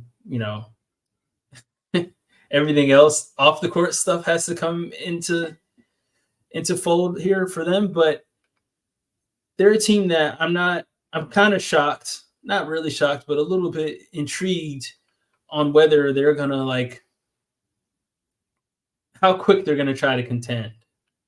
Like they're a team I figured once the West kind of is opened up now, um, Warriors have fallen off, Lakers have fallen off, all these teams are falling off. Phoenix is very beatable. I think a good Memphis team can beat Dallas. I was figuring they would go for something that made next year for them like a contender, made them a contender next year. That as soon as we get Ja back, it's a wrap in the West. That's what I thought they were going to try to do, and I'm not really sure who that would have been. I mean, Paul George there would have been cool, but the Paul George Philly thing was already brewing for months now. I, Um, I think they're another team who just had too many injuries. they did, they did. Like they had guys play well that I'm excited to see, coming back and playing a little bit less. Yeah, yeah. Some of the ones that played well this year, you mean? Yeah, yeah. So some of Yeah, the yeah, wings, the bigs, the one shooter guy I like, but like he plays too much just because uh what's his name? Tore his Achilles. Fucking Clark, Brandon Clark. oh yeah, uh-huh. And that to me, like, think about all the guys that miss time for them. Obviously, John Morant, Clark, who's a massive rotation piece for them. Yeah, Smart gets hurt. I yeah, mean, that's their three best players. I mean, Jaren Jackson was literally hurt all while they were like fighting in the relevant portion of the season, and then he cooked yeah, when it didn't fucking matter because everybody else was hurt. yeah, So to me, they should just run it back. Like I'm a little surprised that they didn't do anything, but they got a mm-hmm, nice draft pick, mm-hmm, kind of a low risk, potentially high reward, I think. mm-hmm. And I just think Morant and Clark were such a massive portion of their rotation that their depth Yeah, is going to easily even out when those guys get back. yeah. I mean, I agree. I agree. My only issue is they've kind of seen that, like they've seen all these guys healthy before and how it looks. So that's why I say I'm a little bit. I figured they would go for something and say, "Hey, what haven't we seen with this team, and what could we add to this team?" Were Like they the team that got Kennard? Didn't somebody sign Kennard? yeah, they have Grenard. Yeah. That was who they signed. That's a good shooter for them. I think he'll help them out a little bit. Mm-hmm. Yeah. But it's just they're one of those teams who's just competed so well that they're not exactly like missing a part of their rotation or missing some of the depth that I think Mm-hmm. other teams need. I think they'll be fine without it. It's fair. That's Like to fair. me, Jackson, Edie, and Clark hypothetically, and like you add like an Aldama to that, Aldama, or however Mm-hmm. you say his name, but Yeah, to me, like Alabama. that's more than enough for a front court. It is. Yeah, And Smart, it is. I think they needed Smart to play more games last year. He's the one that they haven't seen play with everyone yet, and I think will be really interesting. Smart and Morant together, because even when Ja came back, I don't think Smart was healthy, right? I don't even think they played with each Yeah, other. he wasn't. He also Yeah. he had like a really good healthy stretch when Jackson and Morant were out, and then he got Mm-hmm. hurt like as soon as I remember early when Jaren Jackson came back. Mm-hmm. Yeah. Yeah. Another team, Sacramento. We know they're not doing any moves because they're trying to get one of the Bulls players. The Bulls have their finger on the pulse of this entire offseason. Like right from now forward, what the Bulls do will dictate like how this offseason goes like for the league. Because whether they sign DeRozan back or not, nobody knows. The trade for Levine is going to happen, but what they get, how it works, nobody knows. Do they let Vucevic go finally and say, "Hey, DeRozan, we want you back. Vucevic is gone. Now we have cap space. We trade Vucevic for somebody different. Shake up how the team looks. Could that happen? Possibly. Um, the Lonzo Ball situation. Still don't know what's happening there. I'm not saying for the whole offseason, but from now forward, based off since we already got Paul George, Klay, those guys out of the way, the last two big pieces that are going to come and immediately impact the team is DeRozan and Levine that we both know for a fact something is going to happen with. Mm-hmm. So I think that's kind of interesting. I know Sacramento has wanted Levine forever, and I guess they're still trying to get Levine. Bring him to California, both California guys. So as long as I know they re-signed both of them, I'm hoping it's not to trade one. Keegan Murray and Malik Monk do not trade to me. Like, yeah, definitely. To me, they're a must keep. And I like to get Zach LaVine. I would imagine you're gonna have to get part with a player that you wanted to keep. Yeah, I'm hoping it's Harrison Barnes. However, the picks have been very valuable. That's true. So there is a way that picks take most of the price. Yeah. But I'm curious to see how Sacramento figures it out if they do. I actually thought Memphis would have been an interesting Zach LaVine team. Also, I think there's a lot of teams that want Zach. A lot of teams that could take DeRozan right now. I'm excited for DeRozan because DeRozan's one of those.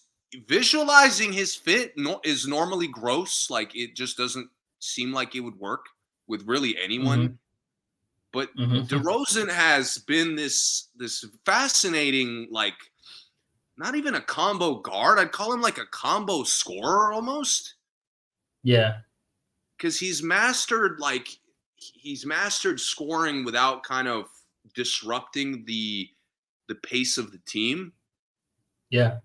So I think like it's going to be such a weird fit wherever he goes, but I think it's good wherever, like anywhere he goes, including places with guards. Yeah, I mean, I've always been a huge DeRozan fan, but I do think to the majority, I think he surprises people with how good he is outside of just hitting mid-range jumpers. Yeah. I do think he surprises people every year with something different. I do think he's someone that any team that is missing somebody could definitely take on. Like, I even think him to the Warriors would be interesting if they wanted to do that. Because the Warriors picks they got, I mean, the guys they got really aren't starters, which makes me think, well, why didn't you go? immediately and look for someone that you're definitely going to start. I guess Buddy maybe, but not necessarily. Steph and So Zach LaVine would be fucking cool. I would be excited to see that. that would be fire. Either Steph and DeRozan wouldn't be as cool to imagine, but it would be good also. yeah. I think DeRozan would be more like what they've been hoping Wiggins would eventually Yes, come especially back to being. offensively. Yeah, and Levine is just much more higher energy. He'd be it would be a different type of game for them for sure. Yeah, but I think that's possible because I think now they do have the options because they still have guys that they open You to said trading. something earlier. How Chicago has their finger on the pulse of the offseason, essentially. Yeah. That makes me so angry because you're right. But we would have some idea of Chicago, like what they want to do, if we could understand. Are they still trying to like win? Are they trying to build for the future? What's the game plan? No idea. With Chicago, it makes no sense. I mean, you trade Caruso for a bum. I couldn't. Disrespect. He's the bum. The last 4 months of the season, he was. Okay. All right. We'll talk about that later anyway. But go ahead. But you traded Caruso for a much less impactful player, in my opinion. At least for how they played last year, yeah. You signed again, like signing a young guy who has shown you nothing. Like, who has shown their respective team less than Patrick Williams? Nobody. Dude, I have asked a disturbing amount of people, why did Patrick Williams get such a good contract from the Chicago Bulls? Yeah. And obviously the majority of the fucking answers is, who is that? Yeah. But the people that know basketball are like, why? He sucks. 5 years. But for the people listening, let me mention something. And sorry to interrupt you, but let me talk about some of the players who got 5-year deals. Tyrese Maxey, Jason Tatum, Aaron Wiggins got one, but that's a different story. Patrick Williams. And that is it. Think about the names. Jason Tatum. Jason Tatum and Tyrese Maxey got 5-year deals. And then you throw Patrick Williams in there. This guy, Aaron Wiggins was a really small deal. Didn't guys get like the massive 5-year deal that just hasn't kicked in yet? I know a couple guys. Last year. I think Halliburton got that. Yeah. A couple other Jaylen guys. Brown did. Yeah, Jaylen Brown's another guy. Zion might have got it, I think. I think Levine got it at one point. So, a lot of guys have got it. Oh, and Emmanuel quickly got a 5-year deal also. Yeah. It's good for him. But this to me is just like, bro, it's not even like, dude, go out there and just be like a lesser role player. Like, I'm going to give you a name right now. Niang. I mentioned him earlier. Niang has improved. He's obviously a good character guy. He's a good chemistry guy. I've watched Niang get in arguments with teammates and then get along with those same teammates after the fact. Yeah. So, like, there's something positive about Niang's progression as a player. Like, Patrick Williams has been awful. He's not, first of all, he's injury prone. That's one massive reason not to pay him a long, safe deal. He hasn't played hard for you. Like, I'm watching Drummond. I'm watching a guy I fucking hate in Vucevic get double-digit rebounds all the time. Patrick Williams is not playing on the level of those guys, like, even on their motor level.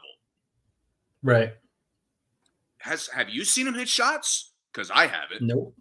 Nope. Have you seen him dunk on somebody? Once? No. Maybe? No. In 4 years? 3 years? Yeah. There's nothing. It's just straight negatives. Mm-hmm. I'm okay. You pay Kobe White, which they might have paid one of their guards. Maybe Kobe White was one of them. Okay, that's fine. I think Kobe got a deal last year. Yeah. That's fine. No, I'm not mad at that. Even like a Dosunmu, I get it. Yeah. What the fuck are you paying this guy for? He's done nothing. Nothing. When your roster is at full health, you can't wait to sub him out. And you look better when he's hurt. All the time. Do you think Vucevic has value, trade value? Absolutely. I think he's someone that a lot of teams should be looking at too. Dude, why are you paying a guy who's done nothing but suck? Yeah. Well, and I agree. If they had made some move there, even if they had made some move off Vucevic, I would really get a good gauge of what the plan is for the Bulls. To your point. What are they getting Giddy for? Okay, let's explore your thought process of Giddy's not that much worse than Caruso. Maybe he's even like a relatively even trade. Okay. What is he going to Chicago for? I don't know how he helps them. It's just like, if anything, getting Giddy tells me that you don't think Lonzo's getting healthy. Yeah, and Lonzo keeps telling us that he's getting healthy. Exactly. So it's like, why? Yeah. I don't understand. Yeah. And that's what bothers me about them having the finger on the pulse, because who the fuck knows what they want for LaVine? Right. Like, do they want a giant package? Do they want something that makes sense? Probably not that. But it's like a giant package of what? Picks? What the fuck have you been using picks on? Like, no, too many guards. Oh, and the one fucking big man, take all the money you want, even though you've done nothing. Like, right. What are we doing? Yeah. It makes it honestly, like, the bottom feeders are showing more structure and more direction. Yep. I mean, Chicago is not even in purgatory anymore. I've never seen a team so definitively climb out of purgatory. The negative way. Right. It's so mind-blowing to me. And I hope Sacramento gets LaVine specifically. Mm-hmm. But I want to have some idea of what they're giving up, because I don't want them to get LaVine if they have to slash their depth. Right. But for fucking Mikal Bridges amount of picks, yeah, that's kind of say crazy. Less. You do that? Absolutely. If you're Sacramento. Yeah, because you're a contender, you live in the moment, you go all in. Yeah. And Sacramento maybe is not as close as they think, but I can forgive that. I'm okay with them being delusional because they are good. Right. But Chicago is just a fucking, just a steaming pile of a mess. I agree. Yeah. I mean, they honestly, I can make a case they have the worst outlook in the association. Not mad at that. Not mad at it. I mean, we'll see what they do with DeRozan and LaVine, but I mean, with how inept they've been, I wouldn't be surprised if they find a way to make it through another fucking year there. Mm-hmm. Just because Chicago can't find the right deal, and all of a sudden LaVine is sitting there pulling the shit that fucking AD did in New Orleans. Right.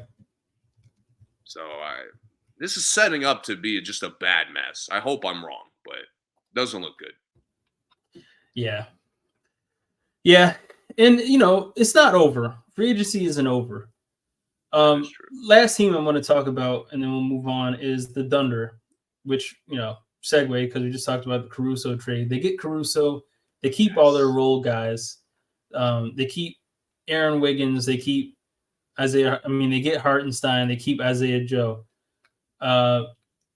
Is there anything else you think that they need to do? do you think they, pretty much just run it back, putting out they got Hartenstein and Caruso? I mean, I would like another wing if possible, but I don't think they need it. Hmm. I mean, I think they got kind of what they needed. Yeah. They got a real big man, so now Chet, you know, maybe another big man to be honest, because the other bigs they've had soak up the center minutes. Like Hmm. it doesn't fucking count when you just have guys come in to shoot. Like that's not soaking up center minutes. Right. Like Hartenstein is a real center. If you could kind of split the minutes between Chet playing the five and Hartenstein, and there's very brief moments of you not having a center out there, Hmm. I mean you're pretty complete. And it gives Chet room to take more jump shots, which he should Yeah, be doing. yeah. But to me, Yeah. it's the whole just play small because that's all we could do. Hmm. That to me, like you become predictable, and I just watched Dallas expose you for that. Hmm. And I've made the point already that Dallas shouldn't be the team exposing your lack of size. Right. That means anybody can do it. And Hartenstein and Caruso just to keep the physicality of their guards, I love it. Yeah. So I think they're doing a good job. Yeah. I agree. I can't think of anything else they should have done. I mean, I think I maybe would have wanted another, um, maybe a veteran point guard for this team, but not that big of a deal. I would I have think actually liked DeLon Wright would have been like just exactly what I'm looking for them. Delon Wright would have been nice. I would have Uh, liked Reggie Jackson for them. yes, Honestly, yes. he would have been nice Just because I mean just a he's stable steady. tempo guy. Yes. Yep. Like if you're That can dribbling, also it's to control the game, which those two guys do very well. control the game and doesn't have to be on ball all the time because SGA can't be off ball that much. Yeah. So he could be in there with SGA and Reggie could still hit jump shots and bring the ball at court if he has to. And it's the same thing with Delon Wright too. So yeah. OKC is a team I want to see run it back. Like I like that they're making like subtle moves, but they didn't really need a splash. I No, mean, they didn't. like they were one of the few teams. I don't really think they need Klay Thompson, No. which is kind of a good thing that you're a team that's not desperate for a shooter. Hmm. Uh, but I like the way they're built, man. I want to see one more year.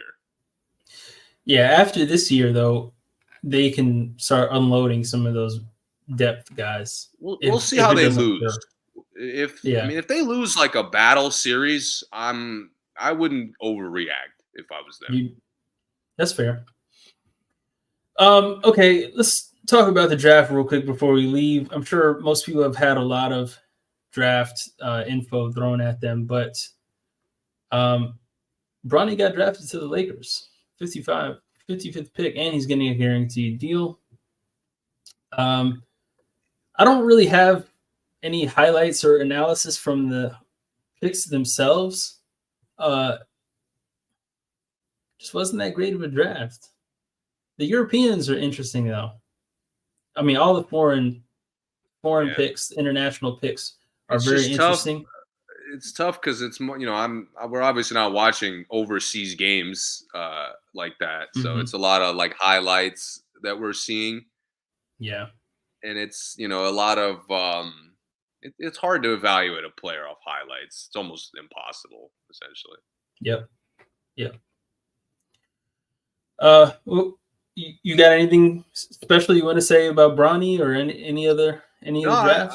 I actually like the guy the Wizards picked, Sar. I'm excited to see him with Koulibaly. So that's like back to back years of us drafting players who I like how they play, even if regardless of how good they turn out to be. Yeah. But I'm excited to see him potentially help us because now with signing Valanciunas, the front court becomes a little more stable. Uh, Waiting to see what happens with Kuzma. Apparently, he could be a trade target of some sort. Could be Uh, interesting. but I don't know. But I do like it, and I just like having players I'm excited to see for the Wizards. I really don't even care if they suck.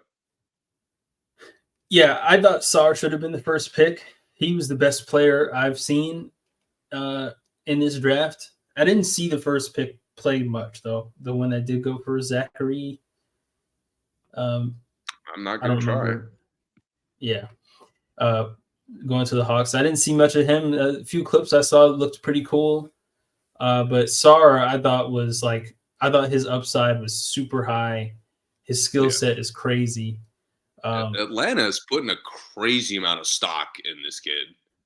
They are, yeah, yeah, I'm excited. Hopefully yeah, he pans out, but man, risky move. yeah.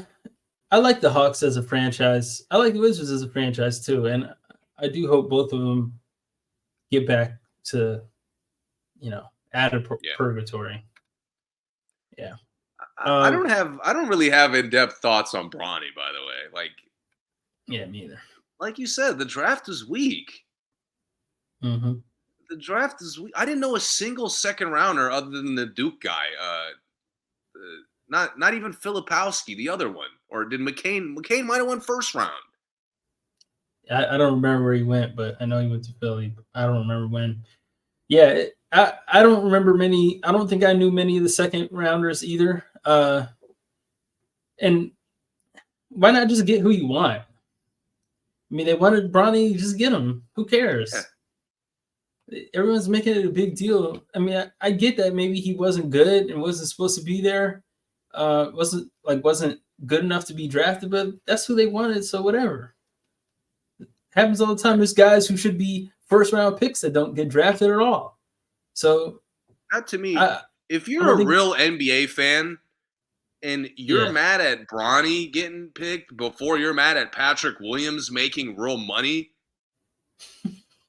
like honestly, I can't talk basketball with you. Yeah. No, that's a fact. Like Bronny, are you kidding me? Mad about LeBron? Anybody in LeBron's position would have done the exact same thing. If they could do it, they would have did it. Exactly. So it's just stupid hypocrisy that people are hating on Bronny. Most of them, let's be honest, most of the people, if not all the people who are hating on Bronny, didn't watch a fucking minute of USC basketball. Right. So it's like y'all don't even fucking know if he can play or not. You just know I think his stats are upside is weak. solid. Yeah, his upside is solid. He's an athletic. I mean, a freak athlete. In a weak draft, at the end of the fucking draft, like who Yeah. cares? I really don't understand. And people who watch basketball for a long time, at least NBA, know that's where you get the upside guys. You get Yes. guys there just to see what happens. I mean, Bro, so many of those guys don't touch the court. They don't even touch the practice court. yeah. And a lot of times that's where it gets like really weird. Like the Isaiah Thomas, that's where we're gonna draft a 5'6" guard. Like in the last 10 draft picks. Because you're just gonna see what happens. Hey, he was good. Let's see what happens. Because Yeah. they know it's not guaranteed money there. Usually it is just a training camp deal or a summer league deal. So there's really nothing to lose. So it really doesn't make sense not to just get who you want. And they got Bronny, is cool. Whatever. I will say the memes about how LeBron would react to like the Bronny fuck it up, or like JJ Redick included in the memes of like how he Yeah. would react, are so funny. Yeah. I The can't wait. The Lakers are gonna be comedy, like especially when they don't play well. It's gonna be comedy. I cannot wait to see it. I saw a couple that were talking about does he call him dad or LeBron when he Yeah, asked for the ball? yeah. LeBron sleeping with his teammate's mom. So like such What a silly guy. shit, but it's so funny. It is funny. Yeah, it's really funny. Yeah. Yeah. That's the funny reality is the funniest stuff. But it's okay. It's not that big of a deal. Oh, It really which isn't. by the way has buried the real lead for the Lakers is they actually got a exciting like real first round pick. They did. A guy who Yeah. slipped, who nobody knows why. There's not really been like a Filipowski type of story about him. Yeah. As far as I know, it's just basketball stuff that's made him slip, and I think it's incorrect. I think it's Yeah. incorrect analysis from some of these scouts, but the Lakers, I think, are exactly the team he's going to get the types of shots he's been getting. On paper, he's just like another Reeves to me. I mean, I think he's a little bit bigger. I mean, he's Yeah, bigger, like he's not stronger, as much of a guard. Like he's more of but a he wing can to be. me. He can be. And I don't know if I would have said Reeves was when his first That's year. true. He's But he Reeves is just like Reeves just has a more. It's just like a look thing. Like he has the look of a guard, the build of a guard. yeah. Next Connect is like is a thick, solid strong. 6'8". I want to say he's tall. Yeah, he is. Yeah. But I think they'll use him similarly. I think he'll get a lot of corner threes. He'll get a little bit on ball pick and rolls. Well, I take all that back because I have no idea what JJ is doing. So, Yeah, but that the Lakers had it going been with last JJ year, I think they Redick. would have used him. You Yeah. know what bothers me is it seems like the Lakers are doing a lot of like please watch us this year stuff. You know, like a lot of Mm-hmm. antics things, not really like basketball things. Yeah. And I hate to hold that against, Bronny and even JJ, but I mean, full disclosure, I have a better coaching resume than JJ Redick does. Exactly. Like, guys, really? Yeah. The Lakers, and this is who we had to get? Um, I'm I'm struggling with that throughout the NBA. The watch me or not, we're not that bad, or like it's a lot of gimmicks going on this year that is bothering me in general. Um, we'll get more into that in Olympics talk when that time comes, but just all Which around has had me I a am little excited off. for that, by the way. I I think am it's going to be very great. excited to see Olympic basketball. Yeah, it's going to be great.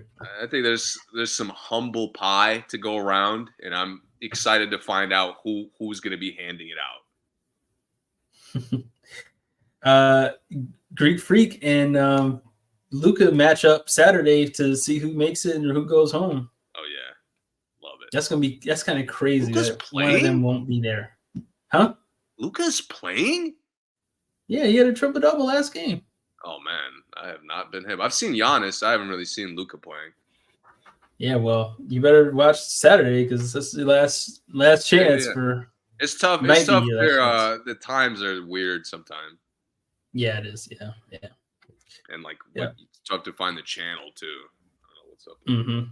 broadcast. Yeah. I've had a tough time. I don't know if you've been watching. To get a little off topic, but the soccer, the European Championship, and a little bit of the Copa. Yeah. I don't know what the fuck is going on, but my channels will I'll pull it up and it'll tell me the channel, and then the channel won't have the game on. It'll have like a racing or something. I'm like, what the fuck? Like, and I've had to find it on obscure like other sources on the internet, which is pissing me off. Yeah, I've heard that. I've heard that it's been really hard to access. I've had a I've been little catching bit the of that with highlights. WNBA, but that's just because they just like the choices of where they're putting games is weird. Yeah. I have not missed a night of WNBA this year. And next week, hopefully nothing else crazy happens in the NBA next week, because next week we'll deep dive some WNBA stuff. But I haven't missed anything because they've been really exciting this year. It's been a lot of injuries, though. I will say that's been kind of. I mean, it hasn't been hurting it that bad, but recently it's been kind of tough to watch because some teams like are missing like 4 or 5 players, 3 or 4 players. Yeah, 2 of them being their best 2 players. Some teams like that. It's still tough with the balance. Like Minnesota's playing well, but there's just not enough of like teams that threaten the Aces specifically. It's like the top 4 teams, and then everybody else is like kind of struggling to find their way, trying to figure out what they're doing. And it's weird. I don't know if Mhm. it's it's the blame, but like Asia Wilson is separating herself more and more. Yeah. And it's like irritating me watching everyone else because I'm like, dude, she's so fucking good. She's just that Nobody good. else. It's like watching basketball for the first time and like seeing LeBron in his peak, and then trying to Yeah. watch like anybody else. Like, oh, what the fuck is this? Like, Yeah, there's nothing in the league like them. he's so much better than Stewart. Stewart skill wise has a lot of what she has, but she can't like get to her spots as She can't. easily. She can't. She doesn't have like things that she loves to go to as much. Yeah. Uh, She doesn't take that good of shots, and she doesn't really have uh an ISO package. But yeah, say that for next week. We'll get more yeah, into WNBA next week. yeah. But today that's a Been wrap. a lot of fun. Yeah. Yeah. Thank you for listening. As always, Eventful we'll be free back next week. agency going on. Yeah, free agency still going on. Keep an eye on that, and we're keeping an eye on it. And we will be back next week. And see ya.